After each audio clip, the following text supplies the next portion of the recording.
spruce up a little bit because, I am from the South, so you know how that goes. I want to say thank you to Friends of South Carolina Libraries for the invitation to come. Can everyone hear me if I speak directly into the mic?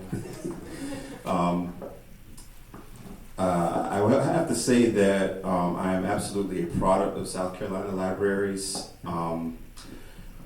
Since I've, taught college English in South Carolina, over the past 13 years.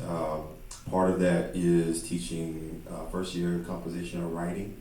And one of the assignments that I have the students do is to do what's called a literacy narrative, which is trying to trace their earliest experiences in reading and writing. And one of the stories I usually tell is my own personal memories of literacy, which includes going to the library when I was younger and going there over the summers and having beg my mom or my sister to take me and check out a lot of books and then read them all and then go back and then do that whole process. So absolutely that. And also as an adult to be able to use the library's resources such as the computers, the Wi-Fi.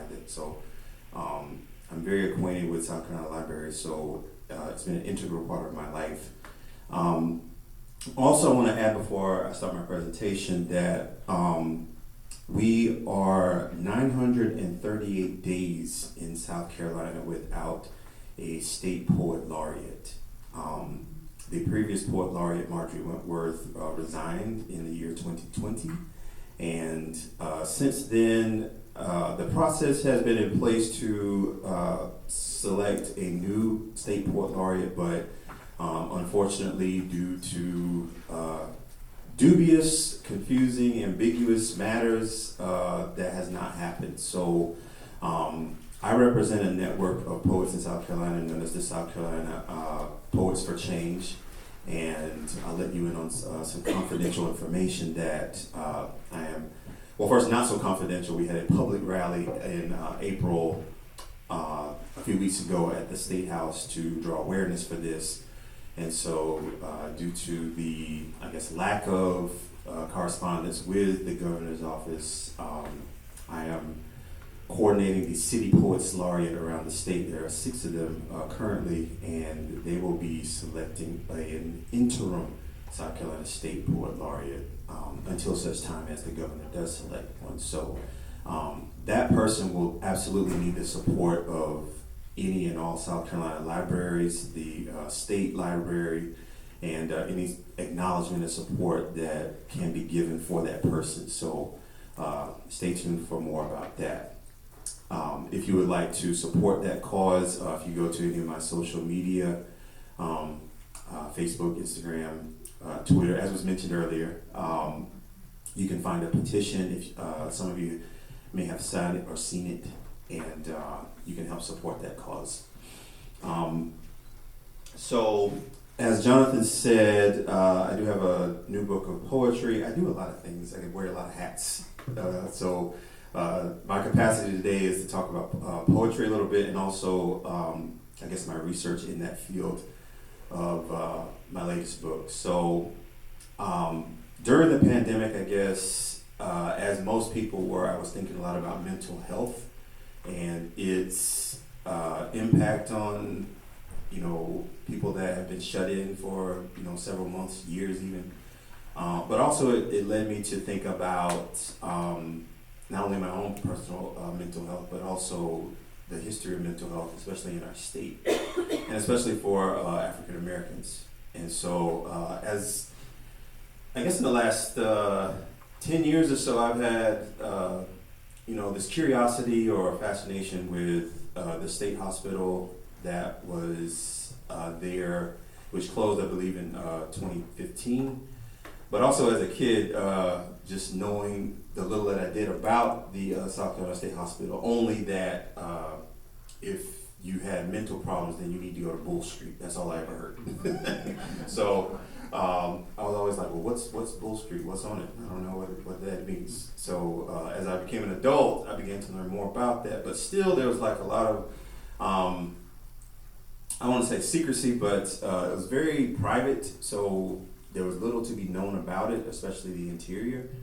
So I began to do my own research. So in 2020, a journalist by the name of William Buckheight, I don't know if any of you know him, but he wrote a fantastic book about the actual goings-on at the state hospital. So if you haven't read that book, or you may have it in your city library, regional library, where he did interviews with people that were in administration at the state hospital, or there were nurses, or even some patients that were at the hospital. And so I did not want to duplicate his work, so I put on my creative writing hat and kind of created some poetry related to that experience. And so what I want to show you today is just some of that research that went into it, and then read you a few of my poems from my latest book that came from that.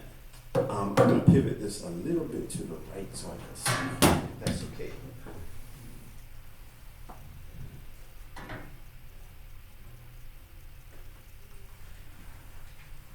There we go. So,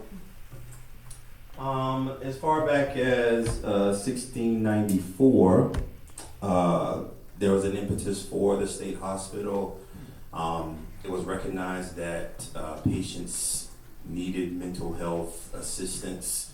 So there's been a long-standing history of mental health in our state. I don't know if a lot of people actually know that.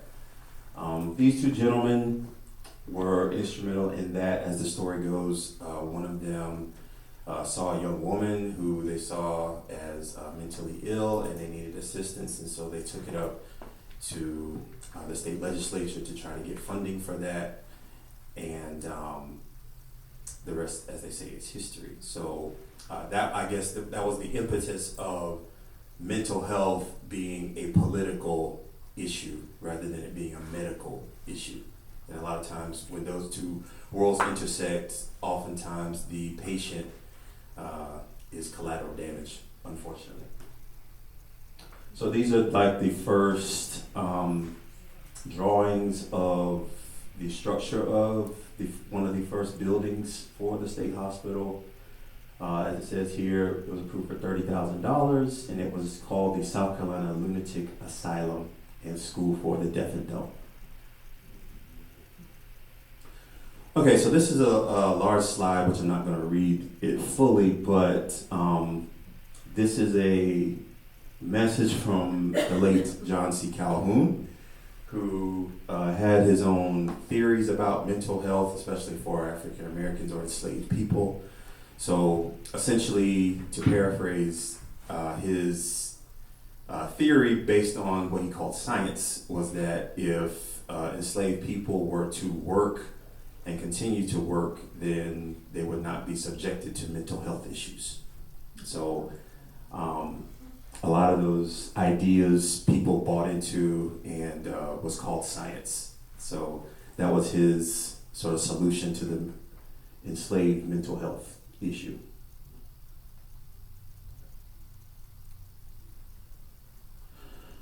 All right, these are some quick facts about the Lunatic Asylum. The enslaved were usually separated, of course, from the white patients. So you have that. The average cost for a person was $250 annually, and even another $100. The asylum was also used as part of a nursing school. Men and women were housed separately. So these are some fast facts about that initial asylum. Oops. The asylum was also used as a Union prisoner camp. The outside of it, they were not brought into the building, but there was a camp established outside for imprisoned Union soldiers as General Sherman was making his march through the South. So you can see a picture there of, or a drawing of what that looked like on the outside. Okay, as it pertains to African Americans or enslaved people, it says here, with slavery abolished, African Americans became a large part of the asylum population. The admission of blacks not only added to the patient population, but led to another problem, providing separate facilities for the races. Temporary structures built before 1864, blacks desperately needed replacement. So this is a quote about an experience that really doesn't have any like historical backing, I guess, but so some will say it's a myth, but there is, I believe, some truth to it. So it says, for instance, one of the first patients admitted was a 14-year-old slave named Jefferson. He was not recorded in the admission book, but he was reportedly housed in the yard. The young slave was admitted as a favor to his owner since the facility did not officially receive blacks. So from there, African Americans began to receive their own mental health facility apart from the white patients, which was initially called Crafts Farrow Hospital, and eventually that was turned into what is known as Palmetto State Hospital. There below you can see the sign for Palmetto State, which was an annex off of Farrow Road in Columbia, which still stands. It eventually became a geriatric hospital, but that's where they were housed. Eventually, during the 60s, of course, because of civil rights, that was no longer used as a facility.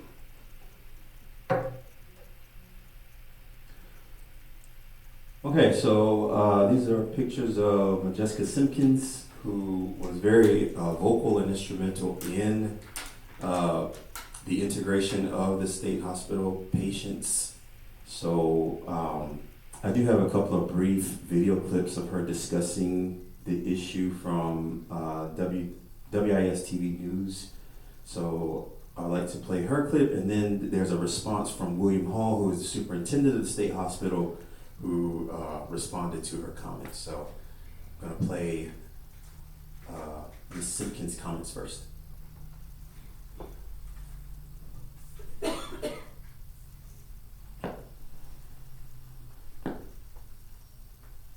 saying there that I interpreted you saying that the 2 to 5 year period is still too abrupt to be prepared to do this? No, sir. I'm saying that we feel that the 2 to 5 year period is considered reasonable by the Department of Mental Health, and we feel like we can accomplish the assignment in that period of time with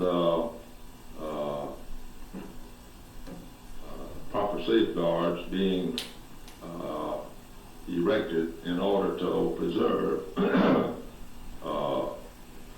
the health of the patient, which is our prime concern. What you're saying is if the APW requires you to do this yes. I feel that if they require us to do it in a shorter period of time, the likelihood of these unusual incidents occurring will be greatly multiplied.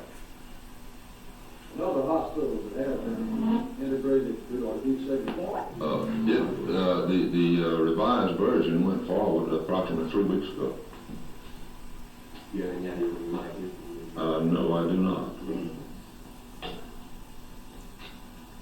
Dr. Hall, you could, going back to last week, the governor's press conference, you had an appointment, I believe. We have been informed by federal officials that the reason that Pineland could not be allocated the money is because Pineland is really not the true applicant. The true applicant for the funds, they say, is the state of South Carolina. And until all mental retardation facilities in the state of South Carolina are in substantial compliance with the provision of the Civil Rights Act, then none of the state is in compliance.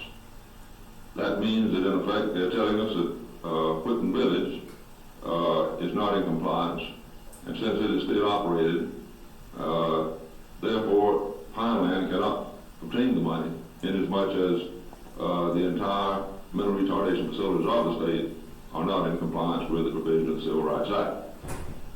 This is the reason we say that Pineland is a whipping boy in order to try and uh, rush up or speed up the compliance with the Civil Rights Act by other institutions in the state. Very definitely, there's also this amount of money will mean that this project will have to be cut back approximately 40% as compared to the way it was originally designed. This will have to be done, or we will have to secure additional funding from state sources, and about the only source we have to turn to is the General Assembly. Okay, so clearly that was not Ms. Simpkins, but that was Dr. Hall responding to Ms. Simpkins' comments that the state hospital was not in compliance with the Civil Rights Act. So he is responding saying that the reasons why they are, I guess, not in compliance and that they are looking to be in compliance. So it became very much an issue during the 1960s. Len, would you like me to play the correct video? My apologies to the room. I'd love to hear it. Yes. There you go. My apologies, everybody. So imagine you heard this one first. We can pivot. Word of the day. We can do it.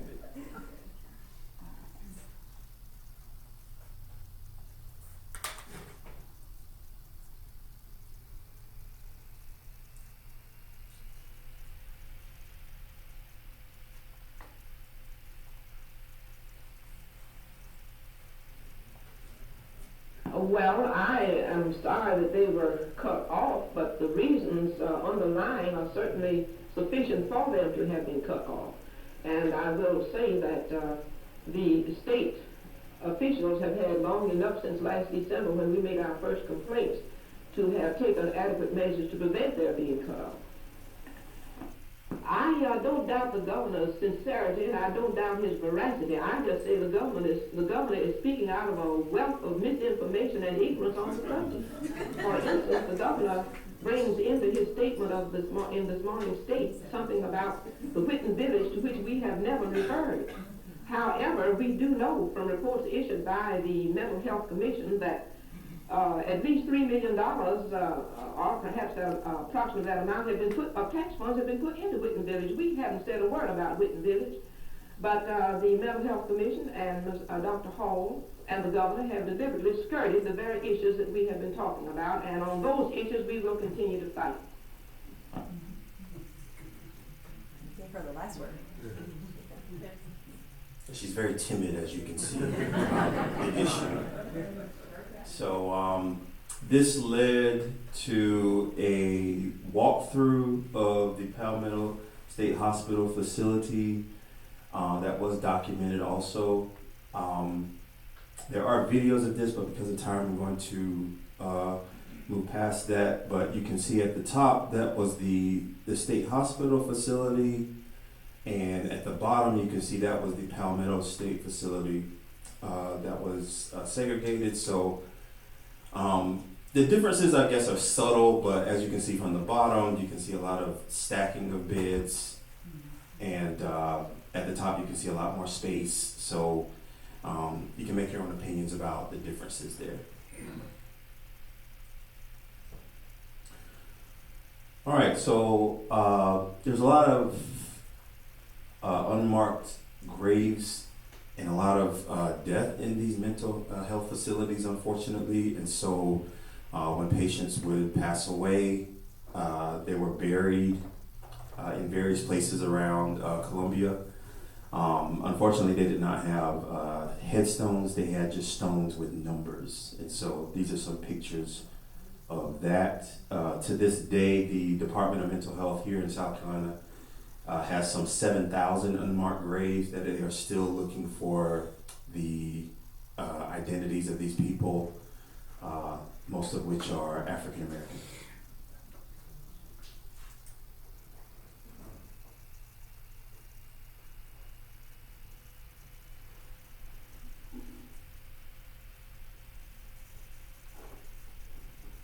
Yeah. All right, so to transition to today, I guess, there I guess at the turn of the century, there was a lot of decentralization in the state hospitals where there was a movement where they did not want just one facility in the state for mental health, and they tried to decentralize to regional facilities around the state in different counties. But that too, I guess, wasn't really substantial for the mental health patients. So a lot of those patients ended up being homeless or in poverty and just not assisted. So I use a lot of that research in this book that I wrote of poetry to create sort of a fictional mental health facility kind of based on the state hospital. The name of it is the John C. Calhoun Negro Asylum for the Lunatic Insane. So that's where the title comes from. So I'm gonna read a couple of poems from this with the time I have left, and maybe even answer some questions. So I tried to locate the fictional facility still historically with names like John C. Calhoun and Strom Thurmond within the book. So this is a fictional depiction of the origins of the facility in the book. So this poem is called Chamberlain Taylor Gambles Away His Estate, 1853, and this is in a Pantone poetry form. Never met a bet he didn't like, drank on riverboats and slung his cash, blew on his hands and rubbed them for luck, high stakes claimed the Taylor family fortune. Drank on riverboats and slung his cash, bet on everything not branded black. High stakes claimed the Taylor family fortune, lost 100 acres by a twist of roulette. Bet on everything not branded black, but bet on black and lost the plantation. Lost 100 acres by a twist of roulette. Could have saved the estate with a twist of fate, but bet on black and lost the plantation. On the roulette table lay his deed and his pride. Could have saved the estate with a twist of fate. Deed to his daddy's life's work spun away. On the roulette table lay his deed and his pride. Could never show his face on a riverboat again. Deed to his daddy's life's work spun away. Hanged himself when the money ran out. Could never show his face on a riverboat again. Became an overseer on his daddy's gambled land. Hanged himself when all the money ran out. Used a slave whip to carry out the deed. Became an overseer on his daddy's gambled land. Buried on daddy's lost land as a memorial. Used a slave whip to carry out the deed. His last bet was blacks would never be free. Buried on daddy's lost land as a memorial. State claimed the land and turned it into Calhoun. His last bet was blacks would never be free. Never met a bet he didn't like.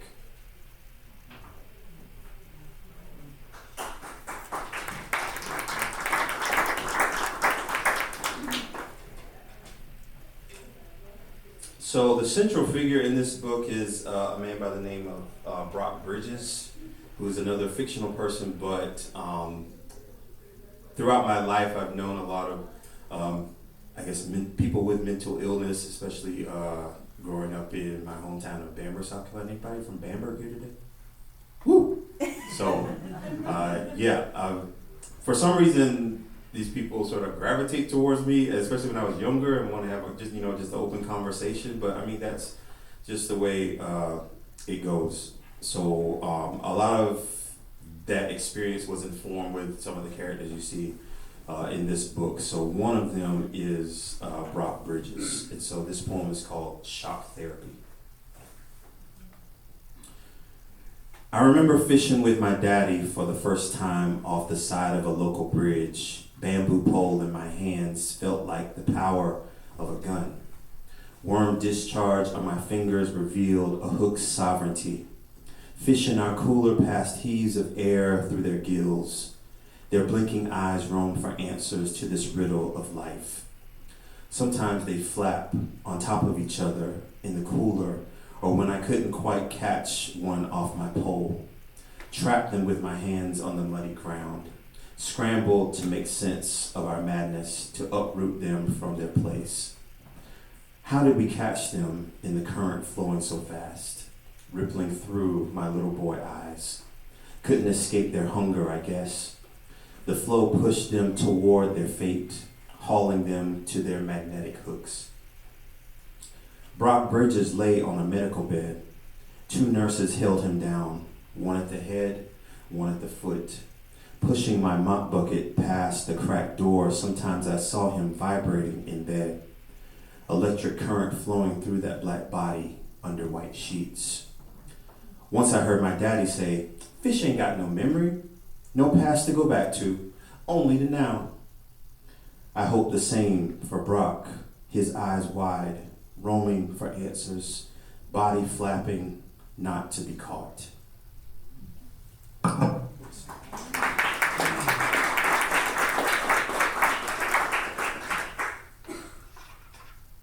So the speaker in most of these poems is a nameless World War II veteran who's African American, and later in his life he becomes a custodian at this mental health asylum, which is an all-black mental health asylum. And he sees a lot of these patients and becomes sort of intrinsically inspired by Brock Bridges, who is eccentric, but he has his own way of dealing with the situation. But there are other poems about other patients in this fictional facility, so I want to read a poem about one of those people. So this is called Miss Bernice, Goddess of Sweet. A woman's legs swelled to the size of a titan, and she walked with the gods, sipping nectars made by effectual prayers. She has sugar diabetes, but nothing sweet in her veins. Alzheimer's set in before she stayed at Calhoun. She remains sweet like the swell of a leg, tongue honeysuckled in iced tea lemon, hymns rising from her mouth like morning dew. Pastor came to visit Bernice at her bedside. Toothless, she told him she would walk with God. This after she climbed the rough side of a divorce with 3 kids and one who died in the womb.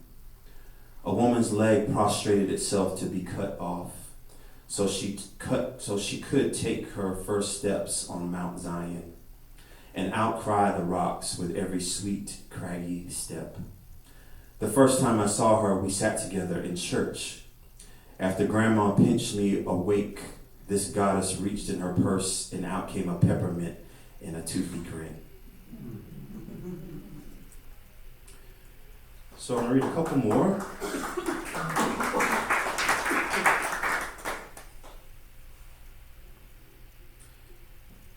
There are other poems in here that are not exactly related to a narrative, so I'm going to read a couple of those. This is called Psychology for a Black Folk. Called us 4-legged beasts, wearing shackles as accessories when we really have wings, created for flits among petals, to leaps over treetops, voices for calling tribes to war, for summoning the dead in us, not for lowing and moaning, eating what our feet trample, chewing our cud until slaughter. We form ranks to carve our names in the skies, march the air until we inhabit the gods we gave life.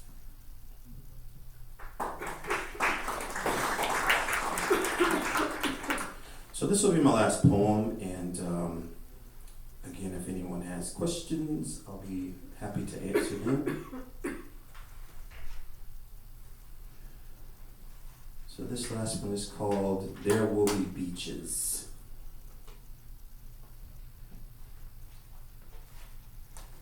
For tourists, we live on a graveyard arrowhead where the gullah battle haints and hags, and spirits of indigenous tribes hover to claim what is theirs. Yes, there will be time for beaches, and on one in Charleston, my people were buried and buried themselves, and walked on the ocean until it became their bodies.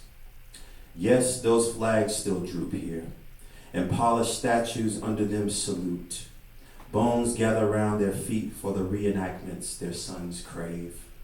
They kick the bones on their way to their sacrifice of burnt offerings, from praying hands rubbed over burning churches. Yes, come for the sunshine peeling your flesh. Stay for the smiles and hospitality, but don't forget the echo and chant of bones under your feet.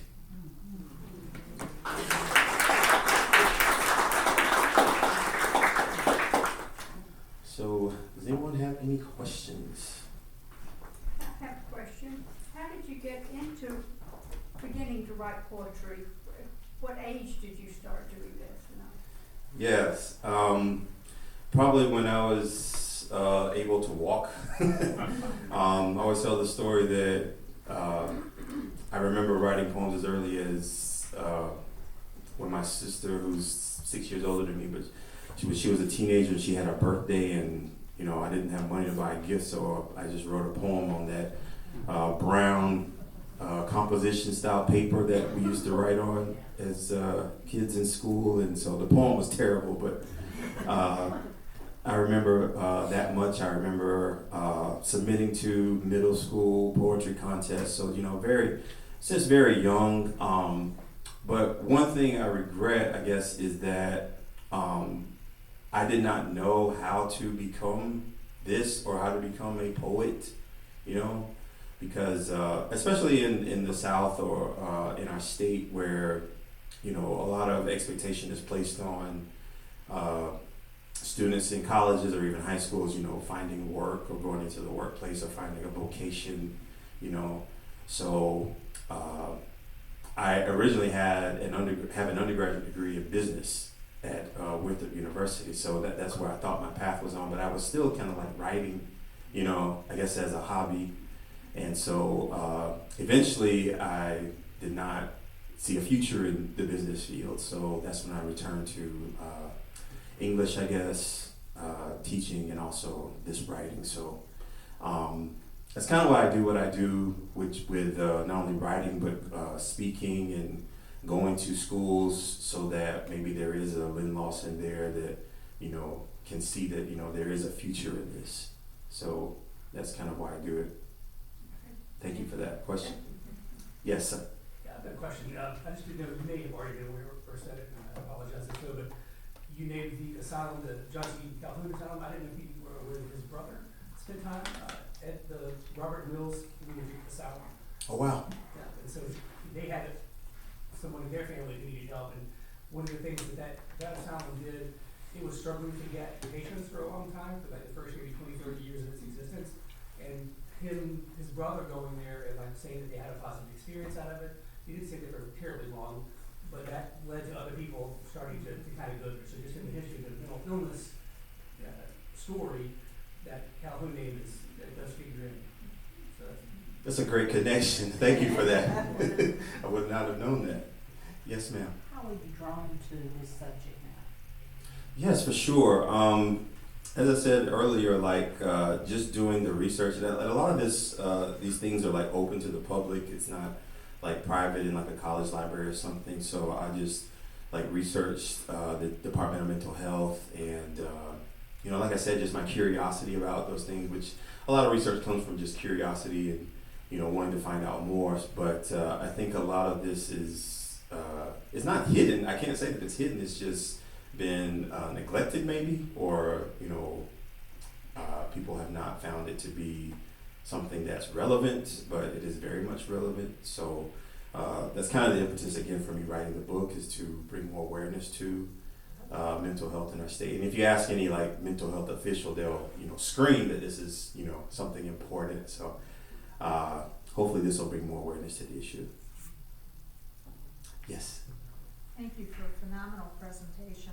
You're welcome. I frankly was completely surprised to hear that we don't have a state poet laureate. And I don't want to take us into political places you don't want to go, but I'm intrigued if you could share with us why we don't.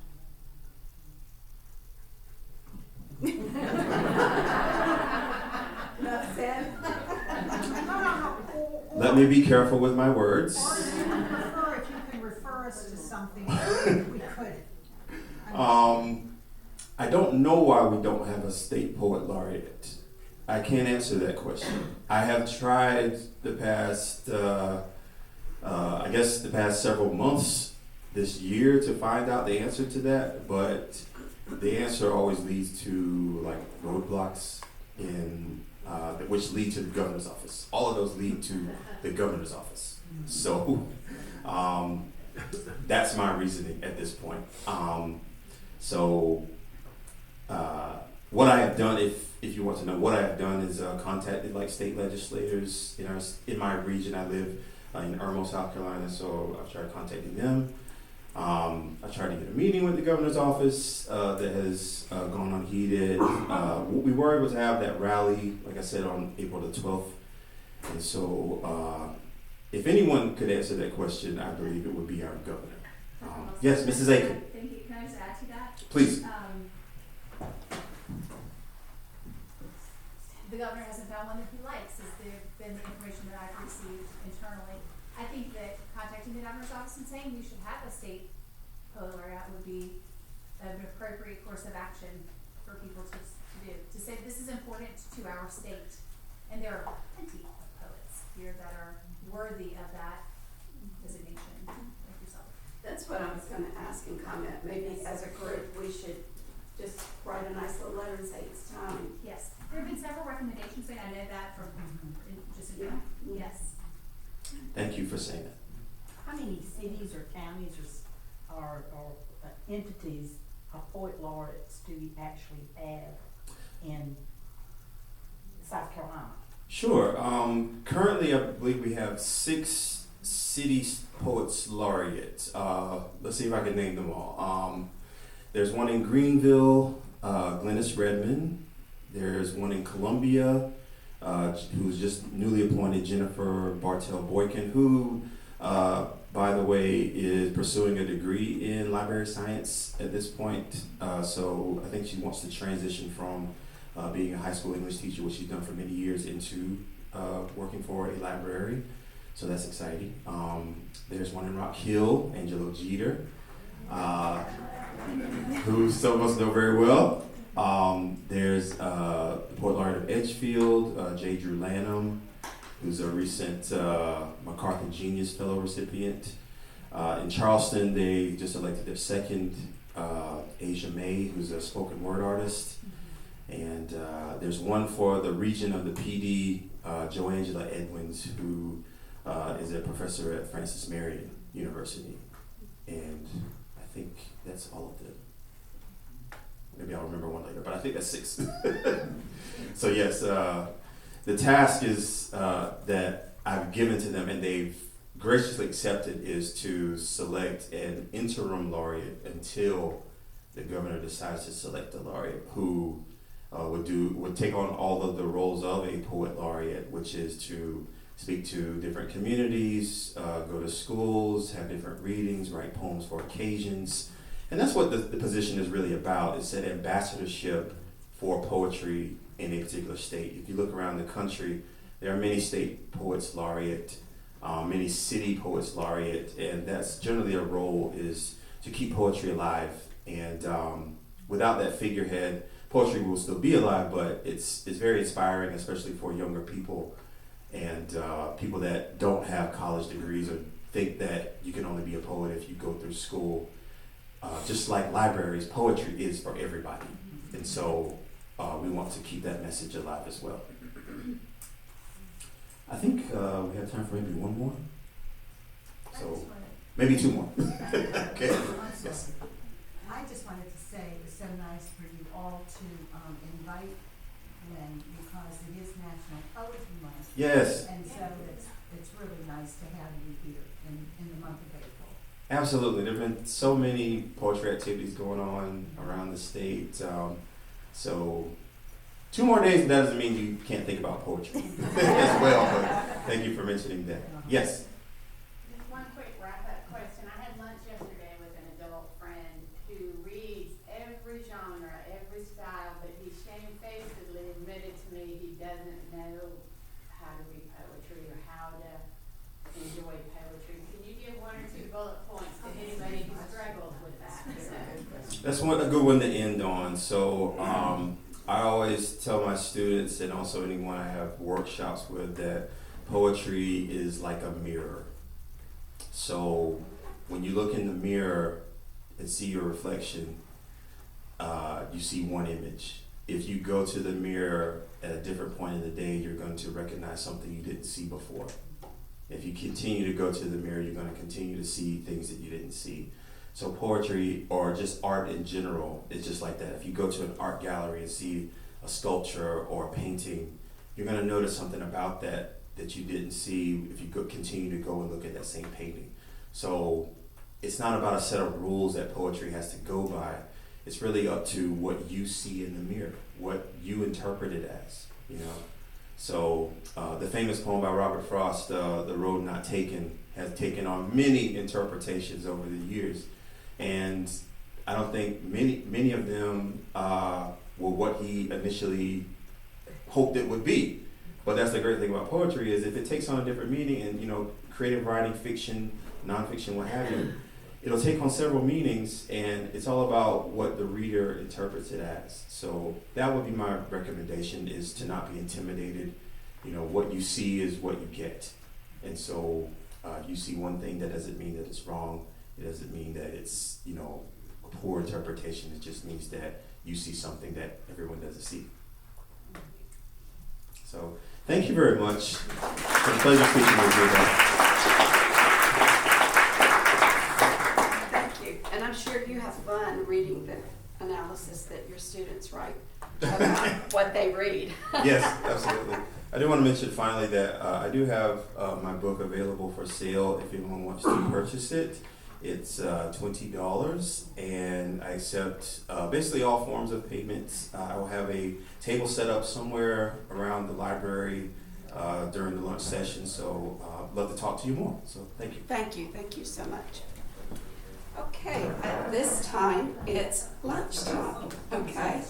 I think you can leave your materials here. Ladies, I might even take your purse or whatever if you've got something really valuable that you don't want to sprout legs and walk. We will be going out the doors, or out these doors, and going down the hall to the open area that is the canteen area. There's a room there, and lunches are set up in box form, and I think there's salads there as well. Sodas are over there. We're going to roll the water, what do I want to call it? The water cart. I'll just call it the water cart over, and so that we have cold water, and cups are over there as well. You can pick up some fruit or a snack from there to take with you. But we will be back here at 1:15 for our next session. So, and there are tables over there to sit, but if you want to bring it back in here, you certainly may as well. So thank you. Thank you, Dr.